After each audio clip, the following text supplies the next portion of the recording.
शिवोहम।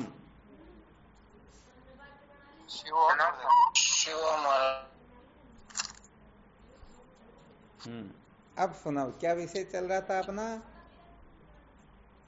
जो विवेक को महत्व देगा वही सत्य का साक्षात्कार कर सकता है। जो विवेक को महत्व देता है वही सचमुच में सत्य का साक्षात्कार कर सकता है, और जो विवेक को महत्व नहीं देता है, समझ लेना चाहिए वह इस संसार को बनाए रखना चाहता है, और जो संसार को बनाए रखना चाहता है सचमुच में वह कभी भी सत्य का साक्षात्कार कर ही नहीं पाएगा। हाँ, ये बड़े विलक्षण सूत्र होते हैं, इनका थोड़ा धैर्य गंभीर्य से चिंतन मनन करना चाहिए। कुल मिलाकर के ये बात अच्छी तरह से समझ में आ जाए, विवेक का महत्व अच्छी तरह से समझ में आ जाए, और उसके साथ ही हम विवेक को महत्व दे रहे हैं या अविवेक को महत्व दे रहे हैं। ज्यादा कठिन बात तो नहीं है ना?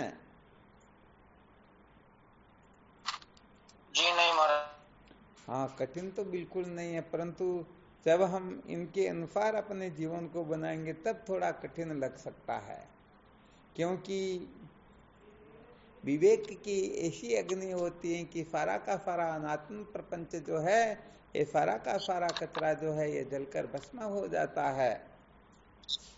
अब जो इनको भस्म नहीं होने देना चाहेगा वह विवेक को महत्व थोड़े देगा। अरे भाई, जिनको सर्दी लग रही वही तो अग्नि के समीप जाएगा, और जिसको सर्दी ही नहीं लग रही हो तो अग्नि के पास जाएगा क्या? बिल्कुल नहीं जाएगा।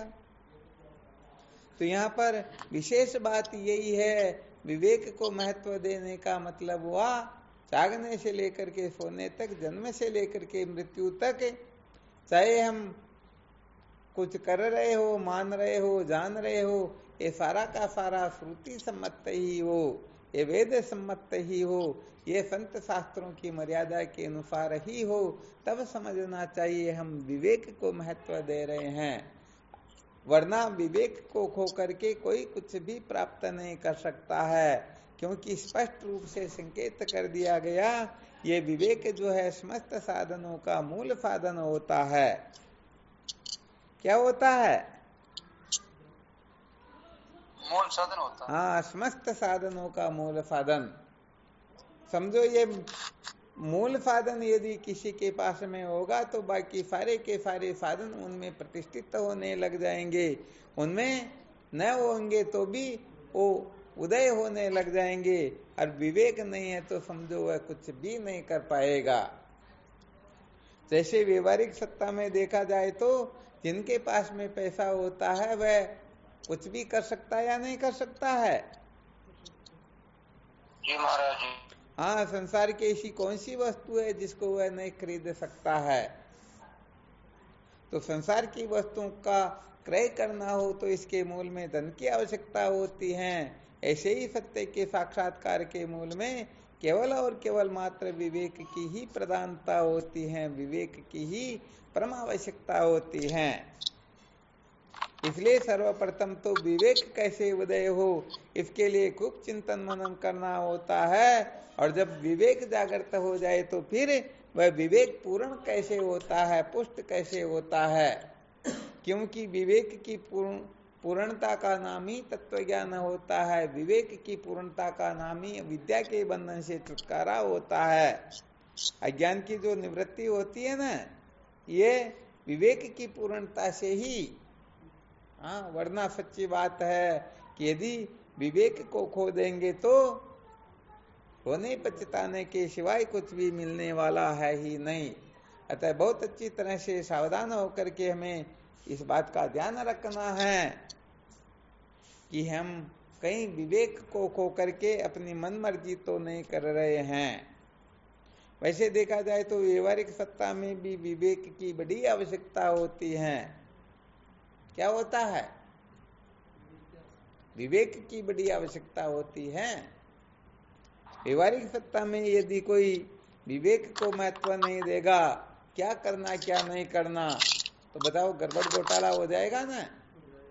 हाँ, इसलिए व्यवहारिक चेतन विवेक तो बहुत जरूरी है। इसलिए विवेक कहने का मतलब ये एक प्रकार से समझो नेत्र होते हैं, जिनके विवेक रूपी नेत्र फूटे होते हैं वो हर जगह पर धक्के ही खाते रहते हैं, और जिनके विवेक रूपी नेत्र ठीक होते हैं तो समझो सचमुच में जीवन मुक्त हो जाते हैं, उनका जीवन सचमुच में सार्थक हो जाता है।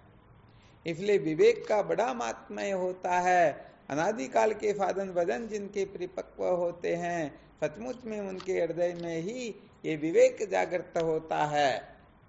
हाँ, यहाँ पर हम जिस विवेक की चर्चा कर रहे हैं वो आत्मा अनात्मा का विवेक होता है। इसीलिए तो भगवान शंकराचार्य जी महाराज ने विवेक चूड़ामणि के अंतर्गत प्रोक्षानुभूति के अंतर्गत अथवा समस्त वेदांत के शास्त्रों में सर्वप्रथम विवेक का प्रतिपादन किया जाता है। किया जाता ना? जी स्वामी। हाँ, कहीं पर कुछ गड़बड़ घोटाला हो तो देख लेना।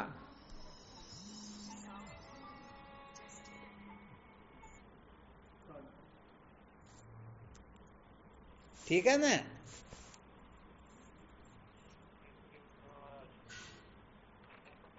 अच्छा, आवाज तो आ रही है ना?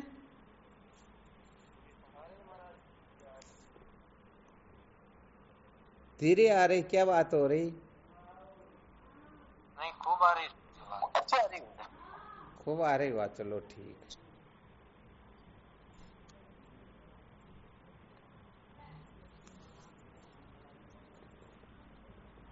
तो कुल मिलाकर के क्या बताया? इस विवेक, हाँ बोलो। जो आपने विवेक का दो पहलू बताए कल, तो इसमें स्वामी जी दो पहलू, तो इसमें प्रथम पहलू पर विचार करना चाहिए या दोनों को एक साथ में करना चाहिए? अच्छा, जब कंकर में वो गेहूं जब नीचे जमीन पर गिर जाते हैं ना, और गिरने के पश्चात उसमें कंकर पता नहीं क्या क्या हो जाते हैं, उसके पश्चात जब हम उन दोनों का विभाग करते हैं तो फिर किस पर ज्यादा ध्यान देते हैं?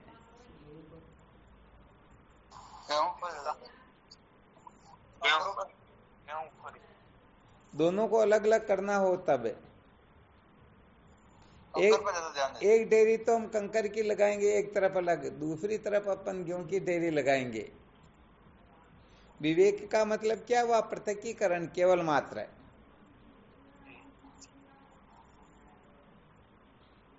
क्या करेंगे बोलो? तो ये गेहूं साफ करने वाले इनसे पूछो ना, ये बताएंगे। अपने को क्या पता? गेहूं में से कंकर निकालेंगे स्वामी जी? कंकर तो बहुत अच्छी बात है, गेहूं में से कंकर निकालेंगे, है ना?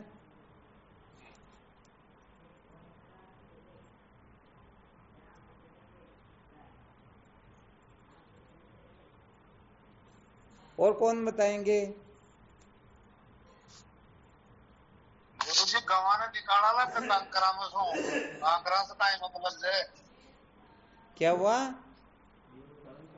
गेहूं को निकालेंगे कांकरों में से, कांकरों से क्या मतलब है? अपने को तो अच्छी अच्छी चीज को छाटना है उनमें।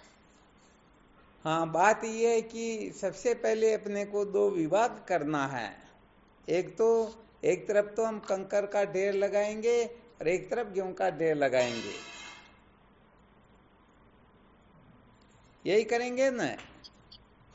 जी गुरुदेव, बिल्कुल यही। नहीं महाराज जी, पहले तो सब वो मिक्स हो गए थे ना, आपने बोला कि वो नीचे गिर गए तो फिर मिक्स हो गए कंकर और गेहूं। तो कंकर और गेहूं एक में एक हो गए, बिल्कुल सही है।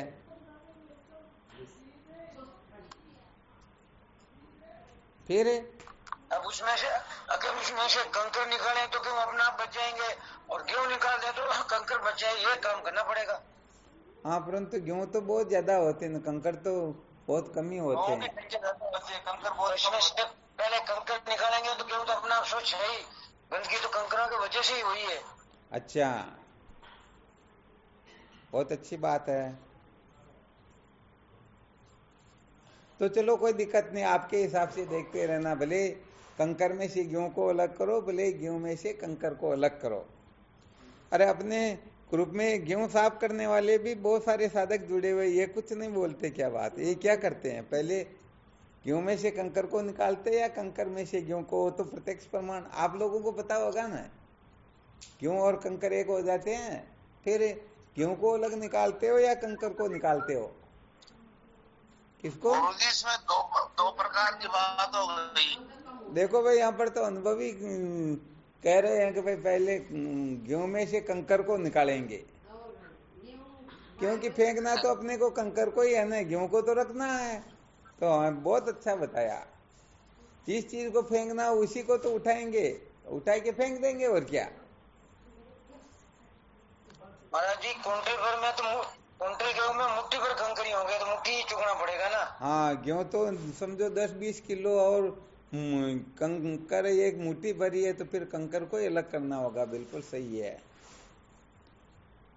और वैसे गेहूं को अलग करेंगे तो फेंकना थोड़े उनको, तो जिस चीज को रखना होता है उसको तो ज्यों का त्यों रखते हैं, और उसमें जो आगमा पाई जो वस्तु है, ऊपर से मिलावट जो की गई है या आकर के मिल गई, उसी को तो निकालेंगे। गेहूं तो अधिष्ठान था ही, ऐसे अधिष्ठान था। चलो, बहुत अच्छी बात है। तो यहाँ पर मूल बात ये बताई गई है कि हमें गेहूं और कंकर को अलग अलग करना है। क्या करना है? गेहूं को और कंकर को अलग अलग करना है। अलग अलग करने को ही विवेक कहते हैं। हाँ, ध्यान रखना, ये फेंकना और ग्रहण करना, ये दो तो फिर आगे के साधनों में गिनती होगी। उनको तो फिर वैराग्य कहेंगे, उनको फिर मुमुक्षुता कहेंगे। यहाँ विवेक की चर्चा चल रही है, तो विवेक के अंतर्गत तो केवल और केवल मात्र गेहूं और कंकर को हम अलग अलग कर देंगे। एक तरफ गेहूं को रख लेंगे, एक तरफ कंकर को रख लेंगे। हाँ, फिर हो सकता है उसमें से कोई कंकर को भी उठा सकता है, कोई गेहूं को भी उठाते हैं। तो गेहूं को उठाएंगे और कंकर को फेंकेंगे तो समझदार है, ठीक ठीक विवेकी है।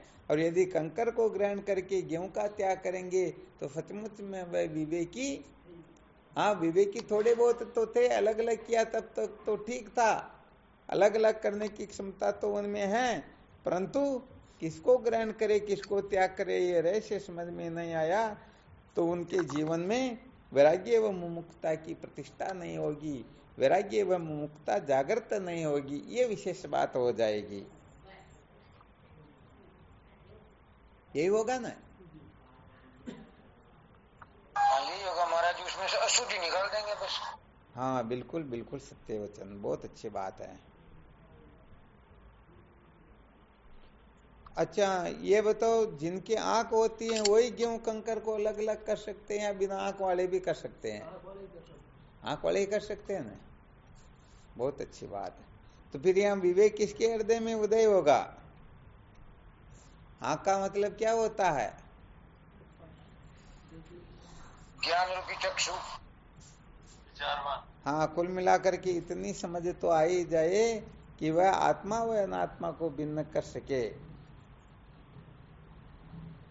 अच्छा, ऐसी सामर्थ्य कब आती है?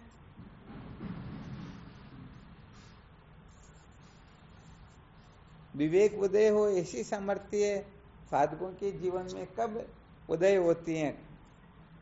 गुरुदेव सत्संग से या संतों के संग से हो जाती है। अरे वाह, बहुत बहुत धन्यवाद, बहुत अच्छा सूत्र बताया। केवल और केवल मात्र संतों के संग से ही विवेक जागृत होता है, वरना अच्छी तरह से निश्चय कर लेना ऐसा साधन कोई त्रिलोकी में है ही नहीं। संतों के संग के बिना विवेक जागृत होता ही नहीं। इसको बिल्कुल अच्छी तरह से अक्षर अक्षर को सत्य समझ लेना चाहिए। बिना संतों के संग के कभी भी विवेक जागृत होता ही नहीं। अच्छा, संतों के संग से ही विवेक क्यों जागृत होता है, कोई बता सकते हैं क्या?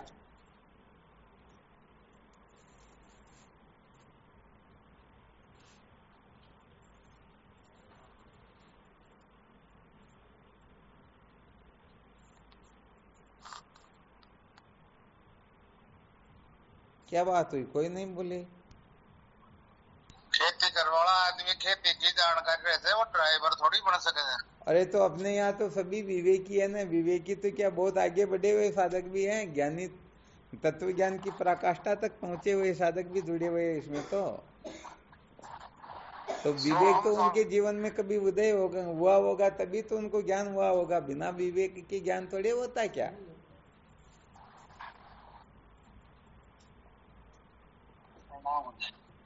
हाँ शिवम बोलो। विवेक की चाबी तो संतों के पास ही होती है जाता। क्या हुआ? विवेक की चाबी तो संतों के पास ही होती है।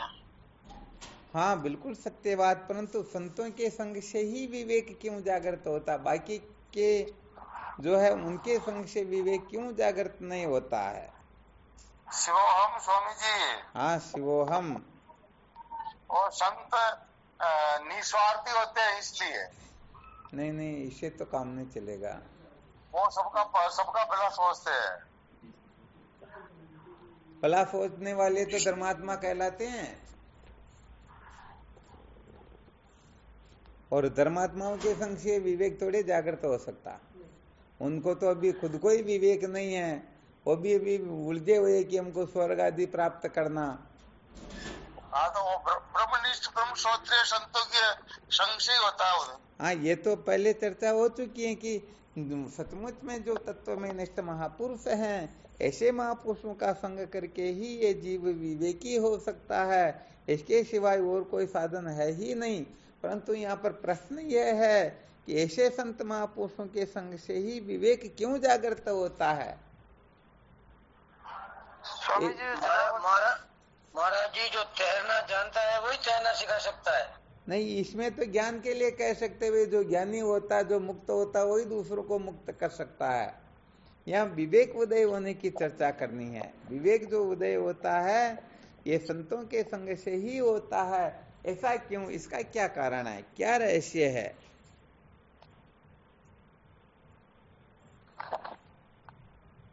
बिन सत्संग नहीं हुई विवेक का। प्रणाम करते हो आप। हाँ शिवो हम बोलो। संत श्रुति युक्ति अनुभूति के अनुसार ही बात करते हैं, इसलिए उनमें श्रुति युक्ति अनुभूति के अनुसार बात करने वाले तो विवेक को पुष्ट कर देंगे, विवेक को ही पूर्ण कर देंगे वो तो। हाँ इसीलिए तो उन्हीं के साथ रहने से विवेक होगा हमें। विवेक उदय जो होता है ये संतों के संग से होता है, तो क्यों होता है इसको थोड़ा प्रैक्टिकली रूप से सिद्ध करके बताओ, अच्छी तरह से संकेत दे करके। ये सचमुच में संग रहने से संतों की सेवा, जो सेवा भाव से ही फिर ये जिनमें जिज्ञासा की उत्पत्ति होती है। नहीं नहीं, आगे पीछे बहुत ज्यादा बोल रहे हैं। प्रणाम स्वामी जी आप। हाँ शिव। संतों के संग से स्वामी जी विवेक इसलिए उदय होता है कि संत महापुरुष जो है इस जगत को और परमात्मा को ठीक प्रकार से समझा करके बता देते हैं कि परमात्मा जो है आनंद रूप है, ये जगत दुख रूप है, और दुख को जीव मात्र छोड़ना चाहता है, आनंद को पकड़ना चाहता है।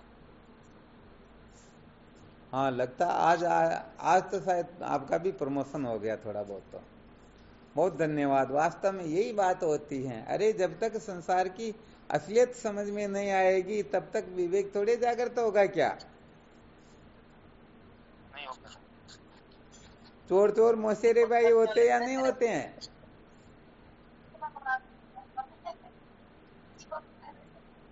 आवाज आ रही है? हाँ स्वामी जी आवाज नहीं आई। चोर चोर मौसेरे भाई होते या नहीं होते हैं?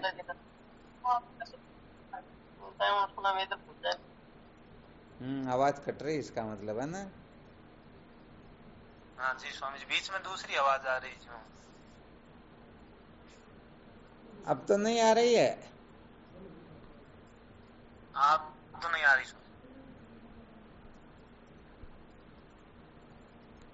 अच्छा, ये सुना रहे थे कि चोर चोर जो होते हैं ये मौसेरे भाई होते हैं। जी गुरुदेव। तो विचार करके देखो, इस संसार के अंतर्गत सब फूटे हुए नेत्रों के ही तो है। विवेक रूपी नेत्रों से संपन्न है क्या कोई? नहीं है तो। अच्छा, संसार में प्राणी मात्र जो है इस संसार को, संसार के पदार्थों को सत्य प्रिय रमणीय समझ रहे हैं या नहीं समझ रहे हैं? समझ रहे हैं। क्या संसार की असलियत को जानते हैं ये लोग? नहीं जानते हैं। नहीं जानते हैं। और जो नहीं जानते हैं वो तो सचमुच में संसार को परम सत्य बता करके इस संसार को बनाए रखने का ही तो आग्रह करेंगे। इस संसार को ही सत्य प्रिय रमणीय बताएंगे। इस संसार के भोग पदार्थों को प्राप्त करना अपने जीवन का उद्देश्य बताएंगे। तो बताओ विवेक जागृत हो सकता है क्या? नहीं हो सकता। हाँ, यहाँ पर तो बिल्कुल स्पष्ट बात है। ब्रह्मवेता महापुरुष जो है, जो सचमुच में संत महापुरुष है, ऐसे संत महापुरुष जो होते हैं वो यथार्थ का बोधन करवाते हैं, असलियत बताते हैं। असलियत को जानने से ही पता चलता है कि भाई ये ठीक है, ये ठीक नहीं है। अच्छा, कोई संकेत कर सकता है कि संत महापुरुष किस प्रकार से उपदेश करते हैं ताकि साधक जो है विवेक से संपन्न हो जाए?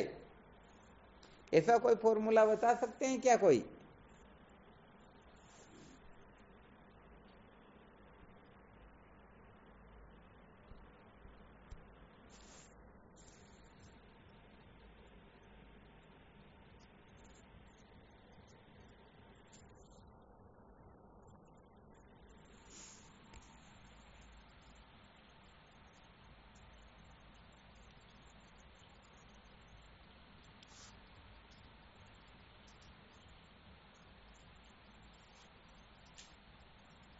कोई नहीं? क्या बात है, इतना टाइम कैसे लगा? स्वामी जी, ये तो महापुरुष जो बताते हैं, उपदेश करते हैं कि भाई ये जगत जो है ये दुख रूप है, इसमें बारंबार जन्मते और मरते हैं, और जन्म मरण का दुखों से जो छूटने के लिए केवल मात्र ये संत महापुरुष ही ऐसा उपदेश करते। देखो, ऐसा जिनके पास में विवेक है वो परमात्मा को प्राप्त करने के लिए निष्काम कर्मों की ओर चलेगा। नहीं, ज्यादा नहीं, ज्यादा बोलना हो जाएगा फिर। और कोई दूसरे बोल के दिखाओ भाई। महाराज, भक्ति और सेवा बिना विवेक कौन है? हाँ, ये बहुत अच्छे, ये भी संत महात्मा ही उपदेश करेंगे। चलो, और भी कोई साधक है? यहाँ पर संसार को दुख रूप कथन करना है, संसार को अल्प सिद्ध करना है, संसार को नाशवान सिद्ध करना है, संसार को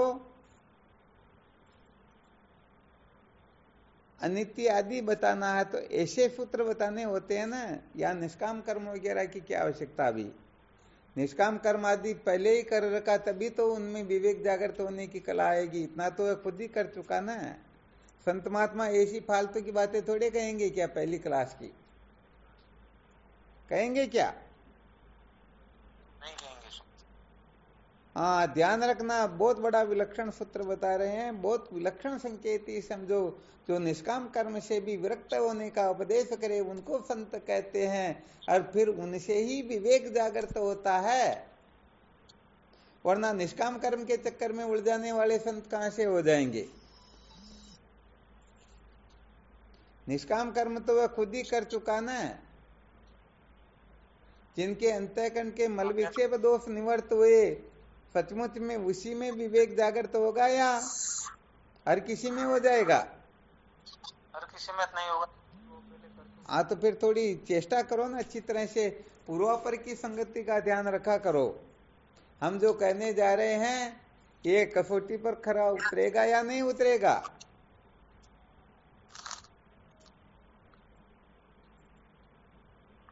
समझ में आ रहा? जी गुरुदेव।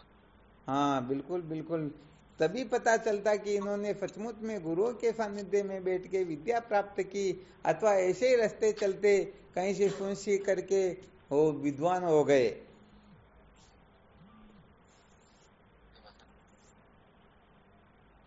गाड़ी चलाने वाला रोड पर यदि सावधानी से गाड़ी नहीं चलाएगा, आगे तो ध्यान रखता, पीछे नहीं रखता, साइडों में नहीं रखता, तो एक्सीडेंट नहीं होगा क्या? हो जाएगा एक। हाँ, इसीलिए साधकों को थोड़ी विशेष रूप से सावधानी रखनी होती है। तब पता चलता कि इन साधकों का प्रमोशन हो रहा है, ये साधक सचमुच में ऊपर उठ रहे, इनके अंतर्गत सचमुच में जैसी तड़पन जिज्ञासा होनी चाहिए वैसी है। तो स्वामी जी, इसमें महापुरुष जो उपदेश करते हैं वो संसार के दुख रूप या अनित्य का करते हैं? अरे न कर्मणा न प्रजया न धनेन त्यागेन एके मृतत्व मांसु, ये नहीं कह पा रहे हो क्या आप लोग? कर्म धन भोग इसी का नाम तो संसार है, और कर्म धन भोग इनसे वैराग्य होना, यही तो विवेक उदय होने का पहला पहलू है। यदि कर्म धन भोग में ही वो जीवन भर उलझा रहेगा तो उसमें विवेक कहां से जागृत होगा? क्योंकि वह कर्म धन भोग को ही सत्य समझ रहा ना। और जब कर्म धन भोग को सत्य समझ रहा हो तो फिर आत्मा को सत्य थोड़े समझेगा।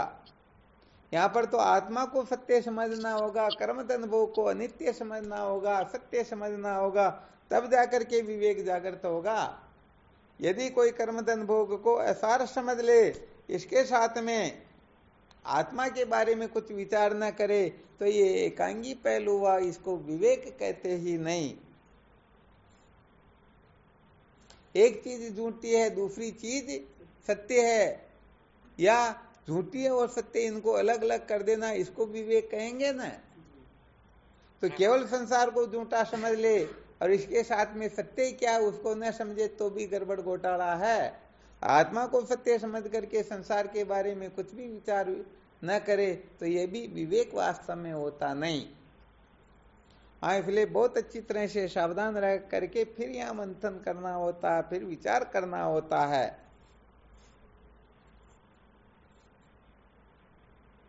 समझ में आया? जी महाराज। बहुत अच्छी बात है। कैसे विवेक होगा? संत महापुरुष क्या उपदेश करेंगे? न कर्मणा न प्रजया न धनेन त्यागेन के अमृतत्व। अरे ये तो बता दिया, और कोई दूसरा फॉर्मूला बताओ।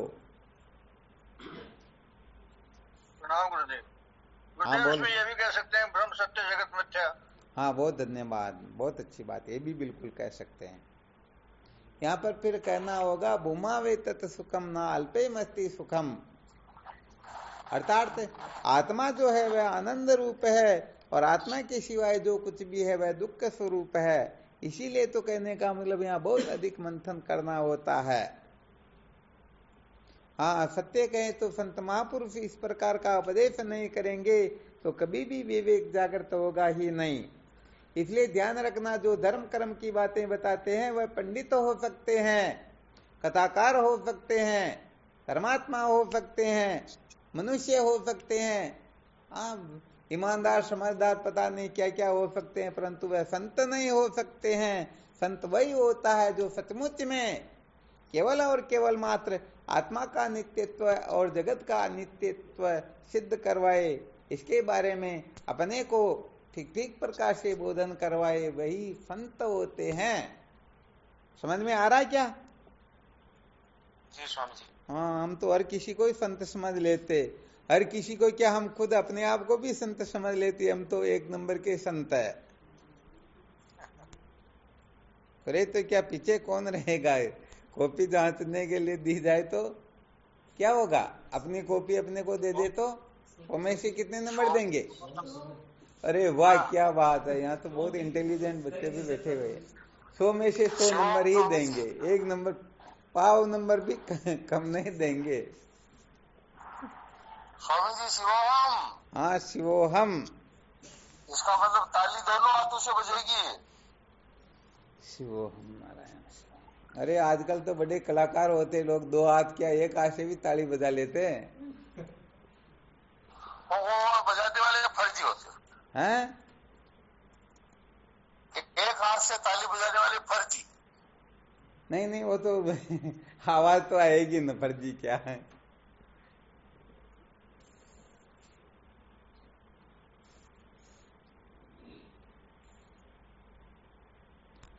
क्या होता है कि सत्य कहे तो हम हर किसी सूत्रों को सत्संग समझ लेते हैं, हर किसी को समझ, अरे क्या बात है, बहुत ऊंचा, ये तो समझो असली ज्ञानी यही है। जबकि सच कहा जाए तो ज्ञान तो बहुत दूर की बात है, अभी तो यहाँ से विवेक की भी शुरुआत नहीं है।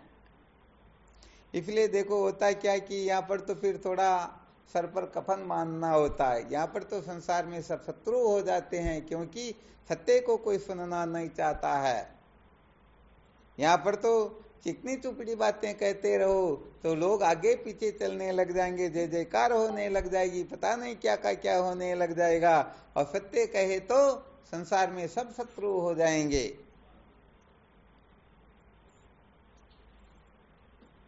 अब सत्य कहने का फिर पावर हो तब बात कुछ और होती है।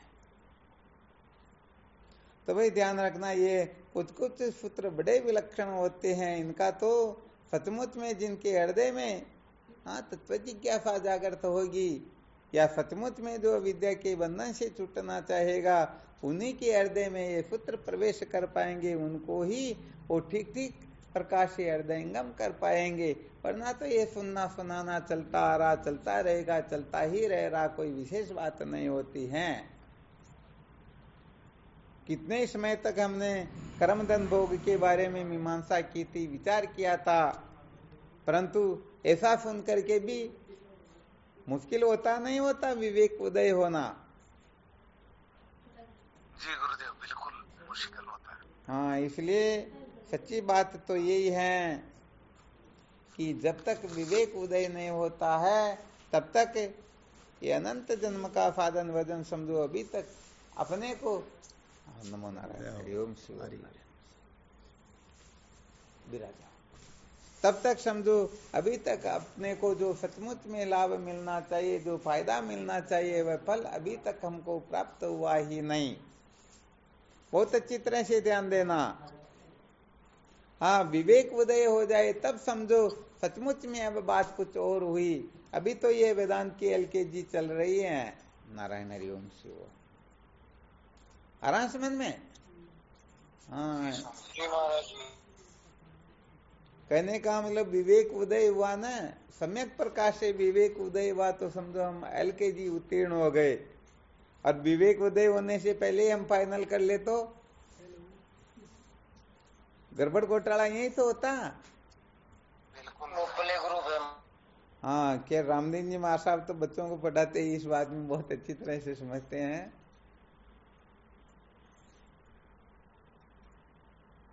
क्या करे, बड़ा संसार विलक्षण होता है। कहने का मतलब साधकों को थोड़े बहुत सूत्र सुनने को मिल जाए तो बहुत जल्दी कृतार्थ हो जाते हैं। कहने का मतलब फिर अरुचि होने लग जाती, देख लेते अरे भाई अब तो खूब है, क्या जीवन इसी के लिए मिला क्या।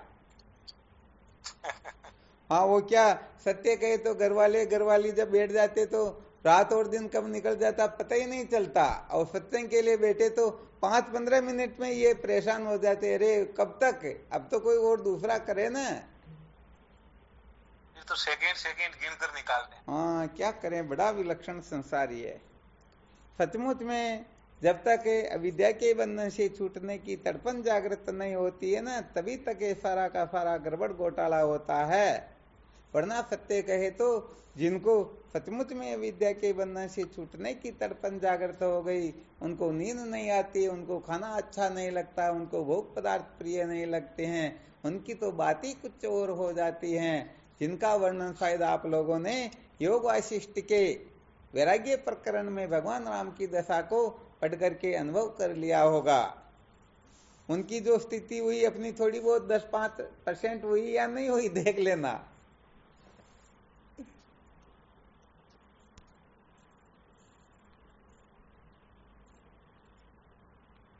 देख लिया स्वामी जी, वैसी तो नहीं हुई। बिल्कुल बिल्कुल। सत्संग में अपने तो किसी का कॉल भी आ जाए तो सत्संग में विक्षेप हो जाता, अरे सत्संग तो बाद में सुन लेंगे, पहले इनसे बात करना आवश्यक है।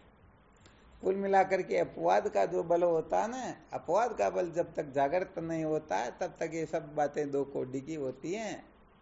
संसार छूटने से जो डरता है, हाँ, संसार की जगह यहाँ पर शरीर हो, इंद्रियां हो, प्राण मन बुद्धि सब आ गए और बाकी के तो है ही है। यदि इनके छूटने से किसी को डर लगता है तो समझ लेना चाहिए सचमुच में अभी तक इनकी साधना जो है, हाँ, इनकी जो जिज्ञासा है वो बिल्कुल 0 नंबर पर चल रही है। अभी तक इनके जीवन में कुछ भी क्रांति नहीं है। इतना सुनने के बाद में तो बात कुछ और हो जाती है। जैसे घोड़ा जो होता है ना, जब युद्ध में जाता है तब उसमें कितना पावर आ जाता है, फुरवीर हो जाता है या नहीं हो जाता।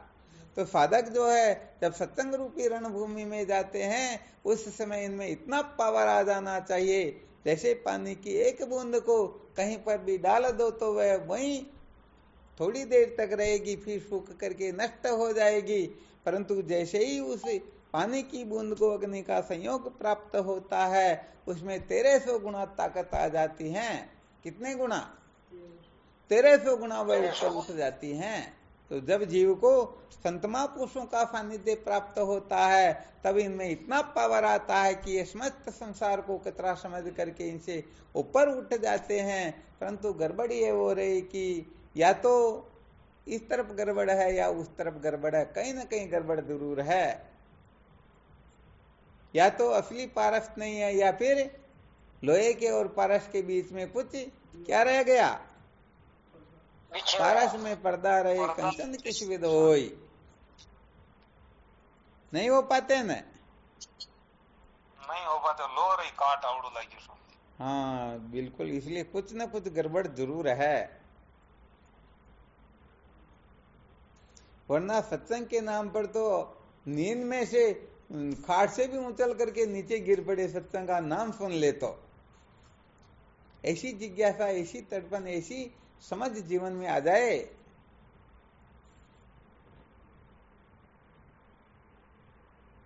तो भाई सच्ची बात तो ये है, जब ये बता दिया गया कि विवेक ही समस्त साधनों का मूल है, विवेक के उदय हुए बिना करोड़ों करोड़ों साधन भजन से भी कोई कृतार्थ नहीं होता है, कोई जीवन को धन्य नहीं बना सकता है।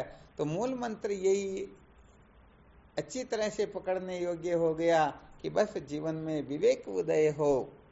क्या उदय हो? विवेक। हाँ, विवेक उदय हो, बस इतनी सी बात है। अब इसके लिए क्या करना क्या नहीं करना, इसके बारे में आप सब लोगों को क्या करना है? हाँ, अच्छी तरह से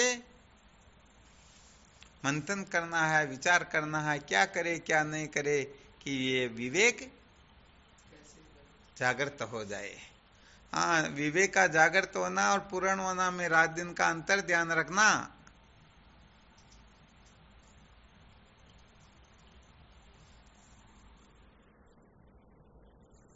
पूर्ण तो स्वामी जी उदय हो जब होगा ना।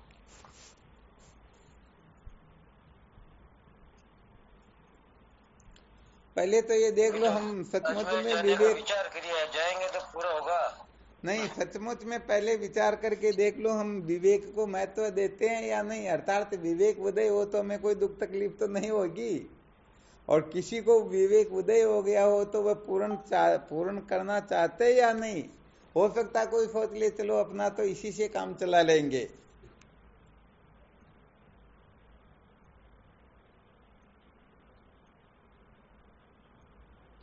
होता नहीं ऐसा बहुत बार।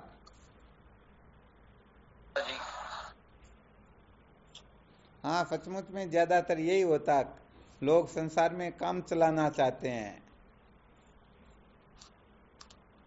वो तो क्या कह रही, जान पहचान हो जाती है और रास्ते में कहीं मिल जाए तो अब इनसे बात करनी पड़ेगी, मिलना ही पड़ेगा वरना जान पहचान नहीं होती तो बहुत सारा झगड़ा झमेला समाप्त हो जाता। तो करें तो क्या करें, ऐसी स्थिति हो जाती फिर।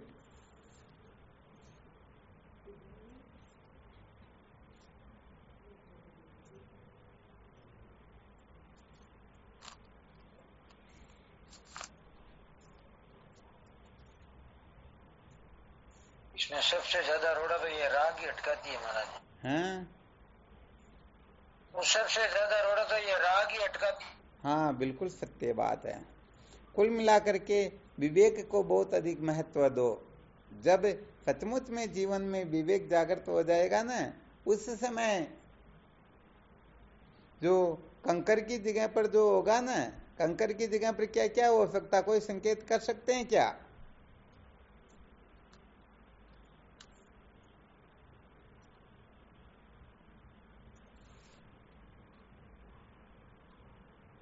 गजब बात है भाई।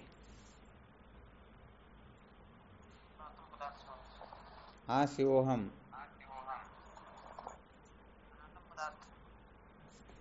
आवाज बहुत कम आ रही है आपकी।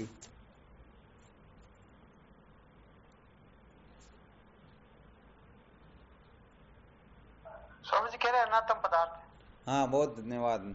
अरे अनात्म पदार्थ कह करके सारा सूत्र एक में ही बता दिया, बहुत अच्छा। अनात्म पदार्थों में क्या क्या आएगा? सारे आगे गुरुदेव, देह के संबंध जितने भी हैं सारे आगे। चलो, बहुत अच्छी बात है।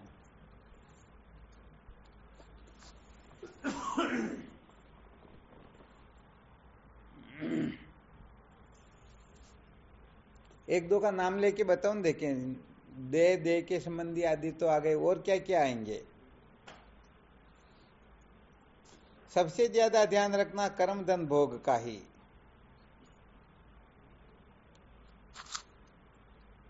तो कंकर की जगह पर क्या होंगे? कर्म धन भोग, इसी का नाम संसार समझना अपने को। और जब ये बात अच्छी तरह से समझ में आ जाए कि कंकर की जगह पर ये है, तो उसके पश्चात तो किम अहम तेन कुर्याम एन नामृता श्याम, इनको लेकर मैं क्या करूंगा जिससे अमृत तत्व की प्राप्ति नहीं हो सकती है। तब समझो अब विवेक ठीक ठीक जागृत हुआ, वरना अलग अलग तो कर लिया, और क्या। पहचान गए भाई ये संसार है, ये परमात्मा है, ये झूठा है, ये सत्य है। परंतु झूठे को झूठा जानेंगे तभी छूटेगा, सत्य को सत्य जानेंगे तभी वह ग्रहण होगा, वरना नहीं होगा ना। नहीं होगा। हाँ, बिल्कुल नहीं होगा, ठीक है ना। इसलिए विवेक के बारे में बहुत बहुत बहुत अधिक चिंतन मनन करना है, और प्रत्येक क्षण हम विवेकी बने रहे।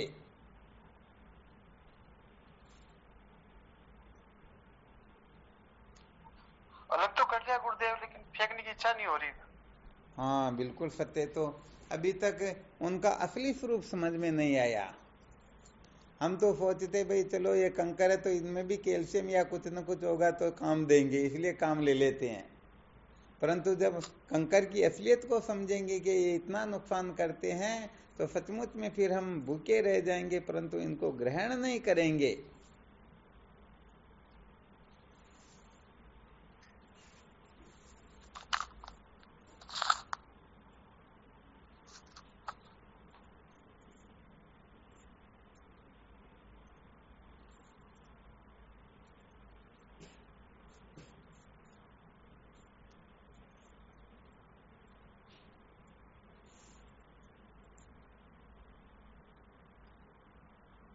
तो करोगे हिम्मत?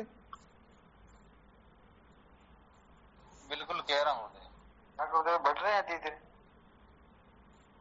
चलो, बहुत धन्यवाद है। बस विवेक को महत्व देना, इसी में जीवन की सार्थकता निहित है। सदा सर्वदा विवेक जागृत रहे, बस बात इतनी सी है।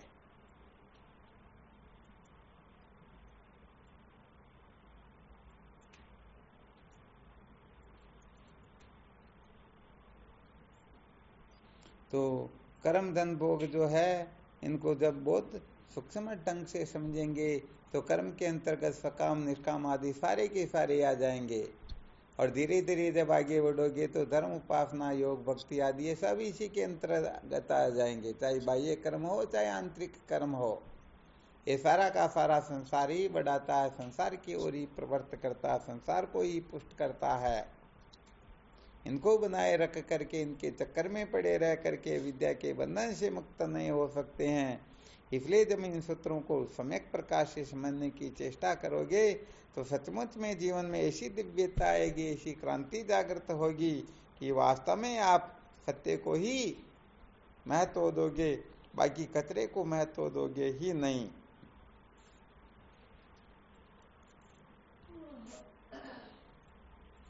चलो ठीक, और कोई शंका हो तो देख लो।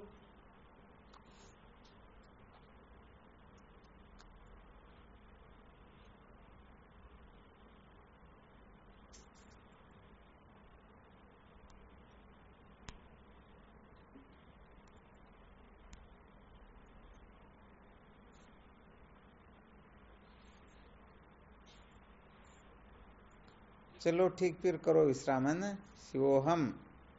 प्रणाम गुरुदेव, प्रणाम। कोटि कोटि प्रणाम। प्रणाम। शिवोहम। शिवोहम। गुरुदेव को प्रणाम। शिवोहम। शिवोहम। स्वामी जी के चरणों में साष्टांग पढ़ रहा हूँ। हाँ, नमो नारायण। शिवोहम। शिवोहम। स्वामी जी के चरणों में प्रणाम। शिवोहम। शिवोहम। शिवोहम। हाँ, शिवोहम। भगवान के पावन चरणों में कोटि कोटि प्रणाम। शिवोहम। प्रणाम गुरु जी, कोटि कोटि प्रणाम। हाँ, शिवोहम। गुरुदेव को प्रणाम। शिवोहम। शिवोहम। स्वामी जी के चरणों में कोटि कोटि प्रणाम। शिवोहम। शिवोहम। शिवोहम। गुरुदेव आपके श्री चरणों में बारंबार प्रणाम। कोटि कोटि वंदन। शिवोहम। साष्टांग दंडवत प्रणाम। शिवोहम। शिवोहम। श्री गुरुदेव के चरणों में साष्टांग दंडवत बारंबार प्रणाम। शिवोहम तथा। हाँ, शिवोहम। प्रणाम गुरुदेव। शिवोहम। शिवोहम।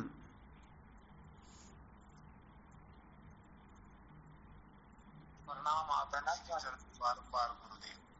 शिवोहम। नारायण हरि ओम।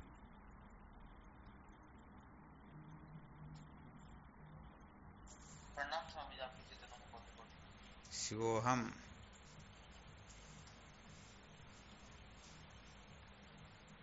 चलो ठीक। शिवोम। नमो नारायण हरि ओम।